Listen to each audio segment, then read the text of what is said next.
जी, अस्सलाम वालेकुम। उम्मीद है कि आप तमाम दोस्त खैरियत से होंगे और आज का दिन भी ट्रेडिंग के हवाले से अच्छा गुज़रा होगा। कल वीडियो नहीं बना सका क्योंकि पाकिस्तान से यूके की वापसी थी और काफ़ी लंबा सफ़र था। सऊदी अरेबिया में भी जो है वो ट्रांज़िट था।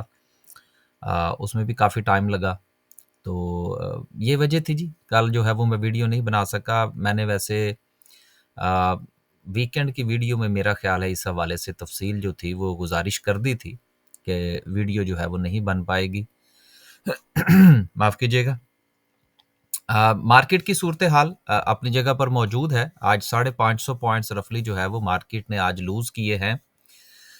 बहुत सारे लोगों का ये ख़्याल है कि जी अब चूँकि मॉनेटरी पॉलिसी में जो शरह सूद है वो 100 बेसिस मज़ीद कम हुई है, तो इसका मार्केट के ऊपर एक बहुत बड़ा पॉज़िटिव इम्पैक्ट आना चाहिए। देखिए यकीनन आना चाहिए, इसमें कोई दो राय नहीं है। लेकिन बात ये है कि जब चीज़ें एक बहुत हद तक ऊपर जा चुकी हों, तो फिर उनमें ज़रा तब्दीली जो है वो उसमें वक़्त लगा करता है। इसके साथ इस वक़्त जो गैर यकीनी की सूरत-ए-हाल वॉर के हवाले से है, वो भी मार्केट को डिप्रेस किए हुए है। आप रोज़ाना की बुनियाद पर देखें कि मार्केट अगर थोड़े से पॉइंट्स गेन करती है, तो उसमें ज़्यादा हमें सस्टेनेबिलिटी नज़र नहीं आती। उसके पीछे भी बात जो है वो इस तरह से है कि जितना प्रॉफ़िट जिसको मिल रहा होता है, वो उसमें से प्रॉफ़िट जो है वो एग्ज़ीक्यूट करने की कोशिश करता है, उसको मटीरियलाइज़ करने की कोशिश करता है। जबकि हमारे बहुत सारे जो नादान दोस्त हैं, वो प्रॉफ़िट तो पता नहीं कैरी करते हैं या नहीं करते, लेकिन वो लॉस ज़रूर कैरी करते हैं और लॉस कैरी करते-करते जो है, वो उनका जो है वो इस कदर पाइल अप हो चुका है कि बहुत सारे शेयर्स के अंदर वो फँस चुके हैं। आज बहरहाल मुझे मैसेजेस जो आए थे, उसमें से मैंने देखा कि बहुत सारे लोगों ने हबको जो है वो ऊपर खरीद रखा है और उसके हवाले से वो बहुत परेशान है, तो आज उसका चार्ट इंशाल्लाह जो है वो डिस्कस करने की कोशिश करेंगे। 530 पॉइंट जो हैं वो आज मार्केट ने लूज़ किए। अगर हम सर्किट ब्रेकर की बात करें, तो माशाल्लाह से आज जो सिचुएशन है, उसमें 17 कंपनीज़ जो हैं वो हमें अपर कैप में नज़र आ रही हैं। जिसमें अच्छे वॉल्यूम के साथ अगर देखा जाए, तो फ्लाइंग का वॉल्यूम थोड़ा अच्छा है, एकेडीएसएल का भी हम कह सकते हैं कोई इतना बुरा वॉल्यूम नहीं था। लेकिन बाकी जो हैं वो थोड़े से छोटे वॉल्यूम के साथ हैं, लेकिन वो शेयर्स भी ऐसे हैं कि जिनमें नॉर्मली डेली जो है वो इस कदर वॉल्यूम नहीं लगता, कुछ ज़्यादा ट्रेडिंग जो है वो उसमें नहीं होती। हमारे हाथ जो आज लगा है वो फ्लाइंग है। फ्लाइंग को इंशाल्लाह हम देखेंगे कहाँ पर इसमें से एग्ज़िट लेना है। लेकिन देखिए जो सूरत-ए-हाल है आज भी मार्केट की, उसमें वॉल्यूम भी कोई एक्स्ट्रा ऑर्डिनरी नहीं है। गैर यकीनी की सूरत-ए-हाल अपनी जगह पर मौजूद है। मॉनेटरी पॉलिसी का इम्पैक्ट जो है वो मार्केट ने कोई इतना ख़ास नहीं लिया। तो ये सारी बातें इस तरफ इशारा करती हैं कि आप भी अपनी स्ट्रैटेजी के अंदर तब्दीली लाइए। अगर आप ट्रेडर हैं then act like a trader, अगर आप स्विंग ट्रेडर हैं then act like a swing trader, अगर आप इन्वेस्टर हैं तो फिर एक्ट लाइक अ इन्वेस्टर। अगर आप इन तमाम चीज़ों को मिक्स करने की कोशिश करेंगे तो आपको नुकसान का भी सामना करना पड़ सकता है। मसलन हमारा जो इन्वेस्टर का ग्रुप है, इन्वेस्टर प्लस ट्रेडर का जो ग्रुप है, उसमें हमने जो 5-6 कॉल्स जनरेट कर रखी हैं, अब हम तो गुज़िश्ता काफ़ी दिनों से उसके ऊपर उनको फ़ॉलो कर रहे हैं और जहाँ पर हमारे लेवल पर कोई चीज़ आ रही है, तो हम तो उसको बाय कर रहे हैं। तो अगर आप उस स्ट्रैटेजी के मुताबिक नहीं चलेंगे, जो भी आपने अपनी ट्रेडिंग या इन्वेस्टिंग के हवाले से बना रखी है, तो मार्केट जिस तरह से 2000 पॉइंट ऊपर, फिर 500 नेगेटिव, फिर 1500 ऊपर, 1500 नेगेटिव, आप बहुत ज़्यादा कन्फ्यूज़ हो जाएँगे और जब आप कन्फ्यूज़ होंगे, तो लॉस या प्रॉफ़िट वो तो अपनी जगह पर मौजूद है, वो एक हकीकत है। लेकिन अगर आप कन्फ्यूज़न का शिकार हो गए, तो हो सकता है कि आप अपने आप को जहाँ पर एग्ज़िट लेना है, वहाँ पर आप अपने आप को कायल ना कर पाएँ कि आपको लॉस या प्रॉफ़िट की सूरत में एग्ज़िट लेना चाहिए। तो ये क्लैरिटी जो है, ये उसी सूरत में आएगी जब आप अपनी स्ट्रैटेजी में क्लियर होंगे। तो स्ट्रैटेजी में क्लैरिटी जो है वो ज़रूर पैदा कीजिए, वो चाहे आपकी कोई भी एबीसी, कोई भी स्ट्रैटेजी है वो बहुत ज़रूरी है। लोअर कैप की बात करते हैं तो लोअर कैप में क्या सिचुएशन है उसको ज़रा देख लेते हैं। लोअर कैप में 2 कंपनीज़ हैं जिसमें एक बनीज़ है, एक प्रीमा है। अब देखिए प्रीमा के हवाले से मैंने गुज़िश्ता भी वीडियोज़ के अंदर गुज़ारिश कर दी थी कि जब कोई शेयर एक हाथ से निकला, मुझे हँसी इस बात से आ रही है कि मैंने अपनी वीडियोज़ में मना किया था कि अब ये चल निकला है, चला गया है, अब इसको छोड़ दें। अब लोगों ने फिर मैसेजेस किए हैं जी हमने तो फलाँ जगह पे इसको खरीद लिया। तो अब खरीद लिया तो उसका कोई हल नहीं। अब उसका हल जो है वो सिर्फ़ और सिर्फ़ वेट एंड वॉच है। देखिए स्टॉक मार्केट जो है वो देखा-देखी का काम नहीं है, वो आपके छोटे-मोटे एनालिसिस का नाम है। चाहे कोई ये ज़रूरी नहीं है कि आपका बड़ा ही जो है वो आउटस्टैंडिंग किस्म का एनालिसिस हो। असल में आपकी जो एनालिसिस के ऊपर आपका जो साबित कदम रहना है बेसिकली वो आपकी ट्रेड में बेहतरी पैदा करता है। वो चाहे कोई भी एक्स वाई ज़ेड आपने स्ट्रैटेजी बनाई हो, जो अभी मैंने 2-3 मिनट पहले आपसे बात की।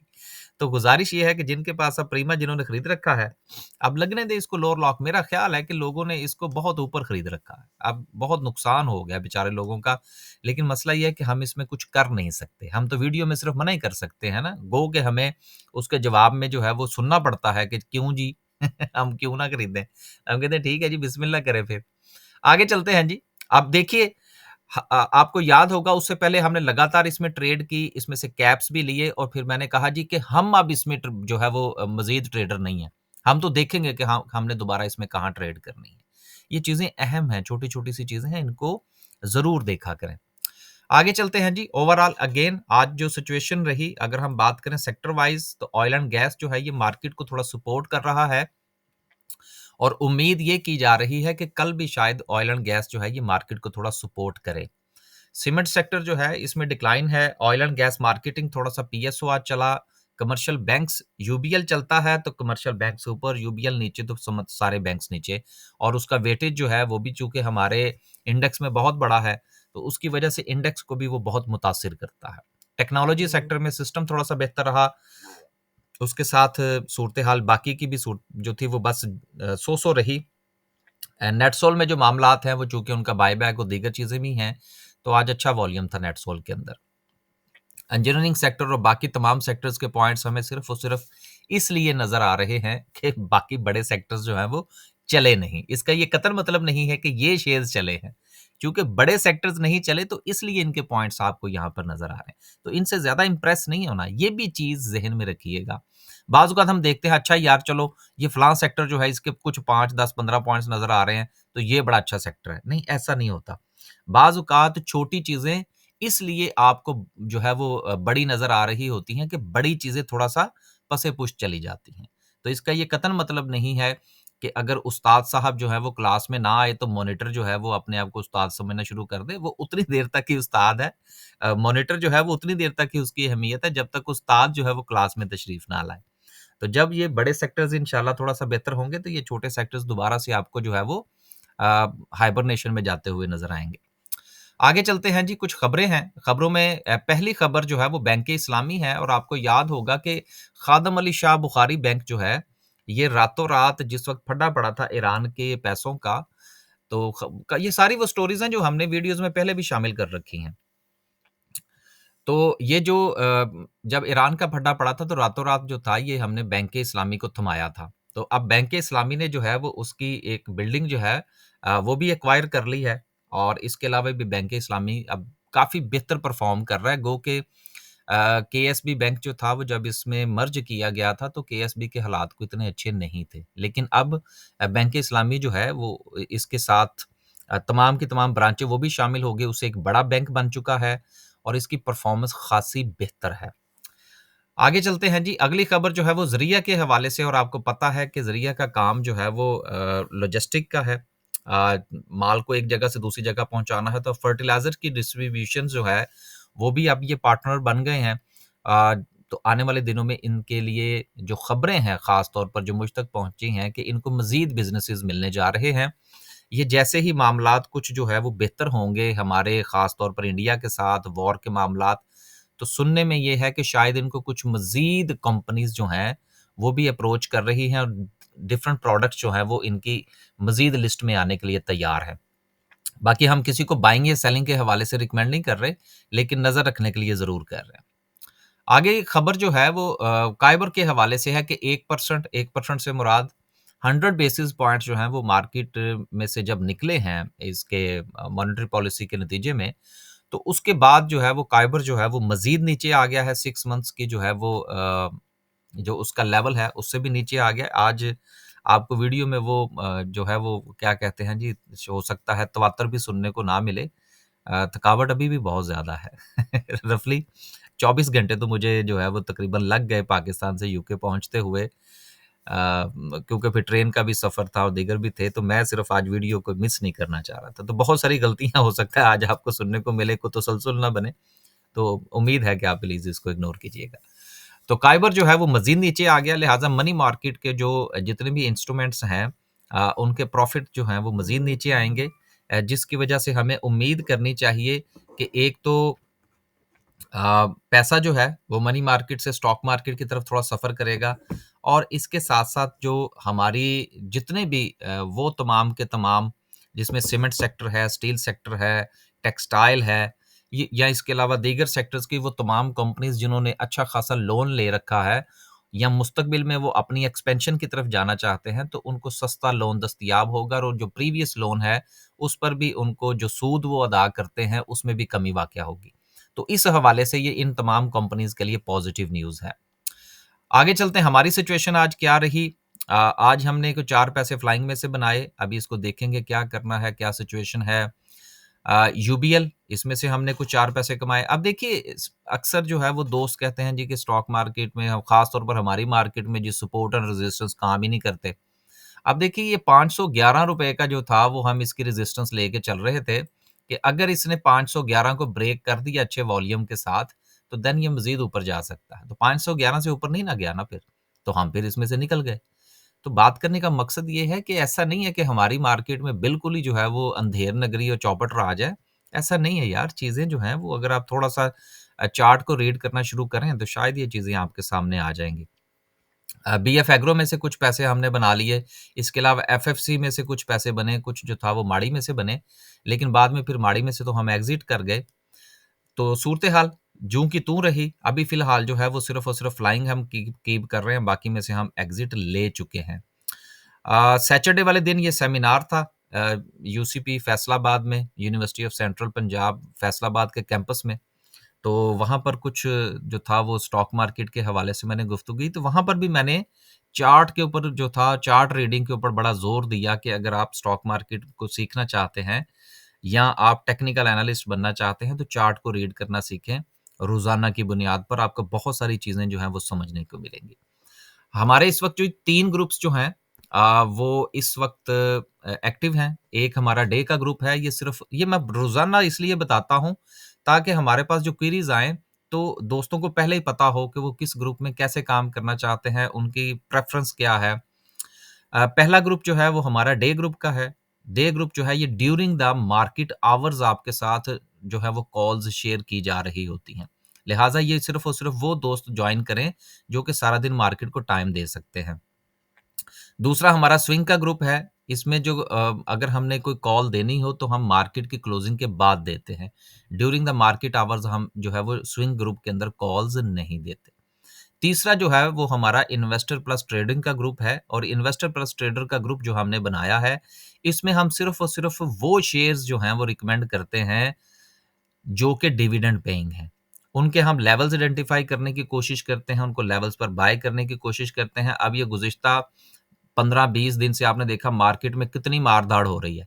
लेकिन हमारे इन्वेस्टर प्लस जो ट्रेडर का ग्रुप है उसमें हम चुप करके अपने लेवल्स का इंतज़ार कर रहे हैं और जो शेयर हमारे लेवल पर आता है हम उसको बाय कर रहे हैं।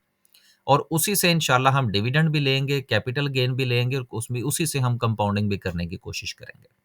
इस वीकेंड पर इंशाल्लाह जो है वो हमारा जो नया ग्रुप है इन्वेस्टर प्लस ट्रेडर का, उसमें हम एक अवेयरनेस सेशन रखेंगे और उस अवेयरनेस सेशन में हम उसको उसके खदोखाल बयान करेंगे मज़ीद कि ये हम ग्रुप क्यों बनाया हमने, इससे फ़ायदा कैसे होगा। अगर आप में से भी दोस्त जो हैं वो कोई हमारा ग्रुप जॉइन करना चाहते हैं या वो स्टॉक मार्केट में अकाउंट ओपन करवाना चाहते हैं या अपना पोर्टफोलियो डिस्कस करना चाहते हैं, तो ये 2 नंबर्स आपके सामने हैं। इन दोनों में से किसी भी नंबर पर राब्ता फ़रमाइए और इन्फॉर्मेशन ले लीजिए। ये व्हाट्सएप ग्रुप है सॉरी व्हाट्सएप नंबर है, व्हाट्सएप ही कीजिएगा। इसके ऊपर कम से कम अगर आप कॉल करेंगे तो शायद जो नंबर मेरे पास है, उसके ऊपर तो कॉल आएगी नहीं। तो बेहतर यही है कि आप व्हाट्सएप पे वॉइस मैसेज छोड़ दें या टेक्स्ट छोड़ दें, तो फिर आपको जो है इंशाल्लाह उसका जवाब मिल जाएगा। आखिरी बात जो थी वो मैंने आपसे ये करना थी कि यार ये यहाँ पर ये जो चीज़ें मैं आपके साथ डिस्कस कर रहा होता हूँ ना ये चैनल के ऊपर, ये व्हाट्सएप चैनल है बेसिकली, ये ग्रुप नहीं है। और ये व्हाट्सएप चैनल जो है ये अपडेट्स के हवाले से है और ये फ्री है। अगर आपने ये जॉइन करना है ताकि आपको मार्केट की अपडेट्स मिलती रहें, तो आप इस जो है वो इन दोनों में से किसी नंबर पर राब्ता फ़रमाइए, तो आपको ये लिंक भेज दिया जाएगा या व्हाट्सएप पर भी आप सर्च कर सकते हैं अपडेट्स के लिए, ये फ्री है। हाँ, हमारे जो ग्रुप्स हैं, चाहे वो डे ट्रेड का है, चाहे वो स्विंग का है या इन्वेस्टर का है, वो फ्री नहीं है। आगे चलते हैं जी। बात करते हैं आज की कैंडल की। कैंडल से पहले हम जो है वो डिस्कस करते हैं हबको का चार्ट। देखिए, हबको के हवाले से मुझे जो सबसे ज़्यादा मैसेजेस आए हैं, उनमें 90% से ज़्यादा वो लोग हैं जिन्होंने हबको को बाय कर रखा है कोई 160 से 170 की रेंज के अंदर। और वो कह रहे हैं जी कि हम तो इस चक्कर में हैं कि अब ये जो है वो पता नहीं 400 या 500 पे जाने वाला है बीवाईडी की वजह से। तो आपको तो याद है, जब भी कभी बीवाईडी की खबर आती है या दीगर मामलात आते हैं कि जी कुछ जो है वो डेवलपमेंट्स होने लगी हैं, तो मैं तो हमेशा एक ही बात कहता हूँ कि यार जब डेवलपमेंट्स होंगी तो फिर देख लेंगे। चार्ट है ना, जो भी डेवलपमेंट होगी वो चार्ट में से गुज़र के जाएगी। देखिए, इस वक़्त आपके पास है, आपके पास नहीं है, तो माज़रत के साथ ये हमारा टॉपिक नहीं है। टॉपिक ये है कि अगर इसमें एंट्री बनती है, तो वो कहाँ पर बनती है? देखिए, ये इसका एक ज़ोन है, जो मैंने ये आपके सामने आइडेंटिफ़ाई कर दिया है। ये ज़ोन इसका बनता है रफ़ली ₹125 से लेकर ₹128 का। ये ₹3 का ये वाला ज़ोन है इसका। अगर आप इसमें ट्रेड लेना चाहते हैं, तो इसका इंतज़ार कीजिए। ये मुसलसल आप देखिए कि यहाँ पर जो है वो सपोर्ट लेता हुआ आपको जो है वो नज़र आएगा। यहाँ पर आप इसकी बाइंग कर सकते हैं और आपका जो स्टॉप लॉस है वो इस ज़ोन के नीचे होना चाहिए। बाकी जो आपकी प्रीवियस बाइंग है वो आपने किस स्ट्रैटेजी के तहत की थी, उसके लिए जवाब देना शायद मेरे लिए मुश्किल होगा। देखिए, यही वो एक बात है जो मैं अपनी हर रोज़ की वीडियो में कहता हूँ कि यार अपने ना लॉस को कैरी ना किया करें। अब देखें, आज भी हमने आपसे कहा कि जी हमने फलाँ में से कमाए, फलाँ में से कमाए, लेकिन सर आज हमें मार भी पड़ी है डीजी खान में। वो बतानी भी ज़रूरी है। तो कहने का मतलब, लेकिन हमने उसका लॉस कैरी नहीं किया। देखिए, रुपए का लॉस है, ₹1.5 का लॉस है, 50 पैसे का लॉस है, 70 पैसे का लॉस है। कोशिश ये करें कि लॉस ओवरनाइट कैरी ना करें। जो मार्केट की इस वक़्त गैर यकीनी की सूरत-ए-हाल है, कल अगर वो लॉस मज़ीद बढ़ गया, तो जितना लॉस बढ़ता चला जाएगा, आपको बुक करने में उतनी ही परेशानी होगी। मुझे पता है लोगों ने बड़े-बड़े लॉस कैरी किए हुए हैं। इंशाल्लाह जो है वो आने देने वाले दिनों में मज़ीद जो है वो आपके साथ स्टॉक्स डिस्कस करेंगे। लेकिन अगर आप इसी हबको की ही मिसाल ले लें और आप अगर किसी ने 160 से 170 की रेंज में इसको बाय कर रखा है, तो अब वो क्या करेगा? अब तो वो इंतज़ार ही करेगा ना, अब उसमें कितना वक़्त लगता है, ये कहना ज़रा कबल-अज़-वक़्त है जिस तरह की मार्केट के ट्रेंड चल रहे हैं। तो कोशिश करें कि लॉस को कैरी ना करें। तो इस वक़्त जो सिचुएशन है हबको की, वो बिल्कुल अपने ज़ोन के करीब ट्रेड कर रहा है। लेकिन अगर ये ज़ोन टूटा तो एग्ज़िट कर जाइएगा, क्योंकि उसके बाद इसने कहाँ रुकना है, इसका फ़ैसला बाद में होगा। देन अगेन अगर ये अपनी वापसी की तरफ जाएगा यहाँ से इस ज़ोन को, जो कि बार-बार ये टकरा रहा है, यहाँ से सपोर्ट ले रहा है, तो तकरीबन कोई 145 से 150 का इसका ज़ोन बनता है, जहाँ तक इसके जाने के चांसेस हैं। अगर इस ये ट्रेड आपको मिल जाती है, तो 15 से ₹20 बन सकते हैं, लेकिन मैं किसी को बाय या सेल के लिए नहीं कह रहा। ये उन दोस्तों के लिए है जो कि इसमें ऑलरेडी फँस चुके हैं। आखिर में डिस्कस करते हैं जी आज की कैंडल को। बहुत स्लो वीडियो है आज, काफ़ी लंबी भी हो गई है। ज़रा गुज़ारा कर लीजिएगा प्लीज़। सिचुएशन ये है कि इस वक़्त मार्केट अपनी सपोर्ट को ब्रेक करते हुए जो क्लोजिंग देना चाह रही थी, वो 1,13,500 के नीचे थी, लेकिन एक पॉज़िटिव साइन ये है कि मार्केट ने अपनी सपोर्ट पर ही जो है वो क्लोजिंग दी है। आज गैप अप ओपनिंग तो ज़रूर हुई थी, लेकिन उसके बाद मार्केट सस्टेन नहीं कर पाई। सेलिंग प्रेशर जो है वो आज मार्केट में रहा। अगर मार्केट कल सुबह जो है वो अपनी इस सपोर्ट को ब्रेक नहीं करती और 1,500 के ऊपर ट्रेड करती है, तो आपका स्टॉप लॉस जो है वो 1,13,500 से कुछ थोड़ा-सा कोई 100-150 पॉइंट्स नीचे होना चाहिए। लेकिन अगर मार्केट जो है वो कल ओपन ही इस सपोर्ट से नीचे होती है, देन आप वेट कीजिएगा। जब तक ये अपनी जो कि अगर ये नीचे ओपन होती है तो फिर इसकी रेजिस्टेंस कहलाएगी 1,13,500। जब तक अगर ये नीचे यहाँ से ओपन हो मार्केट, तो जब तक अपनी इस रेजिस्टेंस को ब्रेक ना करे तब तक मार्केट में ट्रेड ना लीजिएगा। अगर आपने ट्रेड ली तो चांसेस हैं कि कल सेलिंग प्रेशर में आपका लॉस इंक्रीज कर जाए। हाँ, अगर वो 1,13,500 को क्रॉस कर जाए और नीचे स्टॉप लॉस आप ले लें तो देन आप उसमें ट्रेड कर सकते हैं। बस जी, अब कल आज के लिए सिर्फ इतना ही। इजाजत दीजिए। अल्लाह हाफिज।